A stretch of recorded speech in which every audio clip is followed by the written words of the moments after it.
কারবারটা কি দেশে দেখছো? দাড়িপাল্লা ছাড়া এদেশে তো কোনো মানুষই দেখি না। এমনও হইতে পারে আমার ভাই হয়তো কোনোদিন ইবাদত করার সুযোগ পায় নাই, ওই শুকটান দেওয়া বিড়ির মধ্যেও যদি সে ওই দাড়িপাল্লার দাওয়াত দিয়ে আল্লাহর দ্বারে কবুল হয়ে যায়, এমনও হইতে পারে পিছনের সব আল্লাহ মাফ করে দিয়ে তার তো ভালো করবে।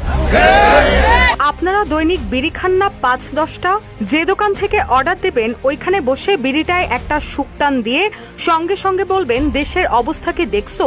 দাড়িপাল্লা ছাড়া এদেশে তো আর মানুষই দেখি না। হয়তো এমনও হতে পারে আমার কোনো ভাই জীবনে কোনোদিন ইবাদত করার সুযোগই পায় নাই, তবে ওই শুকটান দেওয়া বিড়ির মধ্যেও যদি সে দাড়িপাল্লার দাওয়াত দিয়ে আল্লাহর দ্বারে কবুল হয়ে যায়, এমনও হইতে পারে তার পিছনের সব গুনাহ আল্লাহ মাফ করে দিয়ে তাকে ভালো করে দিতে পারে। এমন বক্তব্য দিয়ে আলোচনার জন্ম দিয়েছেন ঝালকাঠি ১ আসনে জামায়াতে ইসলামীর মনোনীত প্রার্থী ডক্টর ফয়জুল হক। ৭ জানুয়ারির রাতে রাজাপুরে এক নির্বাচনী উঠান বৈঠকে এই মন্তব্য করেন তিনি। এ নিয়ে রাজনৈতিক অঙ্গনে চলছে তীব্র আলোচনা সমালোচনা। বক্তব্যটি doctor Faizul Haque the youth leader of Bangladesh নামে ফেসবুক পেজে লাইভে প্রচার করা হয়। বৃহস্পতিবার রাতে সামাজিক যোগাযোগ মাধ্যমে এটি ভাইরাল হয়।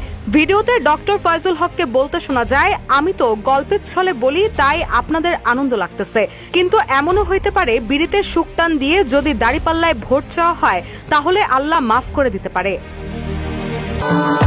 ভবিষ্যৎ হোক নিরাপদ, বিনিয়োগ হোক বিশ্বস্ত, আর আমার পছন্দ সল্ট বে।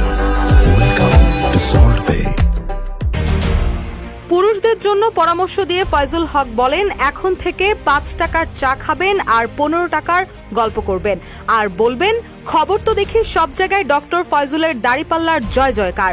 এটা বলার পরে আশেপাশের আরো ৫ থেকে ১০ জনও আপনাদের সঙ্গে একই কথা বলবে। নারীদেরকে নিয়ে তিনি বলেন, নির্বাচনের রাতে ঘুমাবেন না। ফেব্রুয়ারি মাসের ১১ তারিখ রাত ১২টা পর্যন্ত ঘুমাবেন।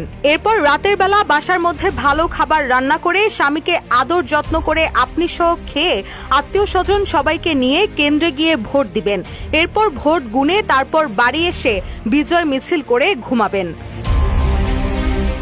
এদিকে ডক্টর ফয়জুল হকের এমন বক্তব্যকে কেউ কেউ প্রচারণার কৌশল হিসেবে দেখলেও অনেকেই ধর্ম ও ব্যক্তিগত অভ্যাসকে নির্বাচনী রাজনীতিতে টানার অভিযোগ তুলছেন। ফলে তার এই মন্তব্যকে ঘিরে সামাজিক যোগাযোগ মাধ্যমে যেমন চলছে তর্ক বিতর্ক, তেমনি রাজনৈতিক অঙ্গনেও বাড়ছে আলোচনা সমালোচনা। রুশা সুর, নিউজ ডেস্ক, ইত্তেফাক।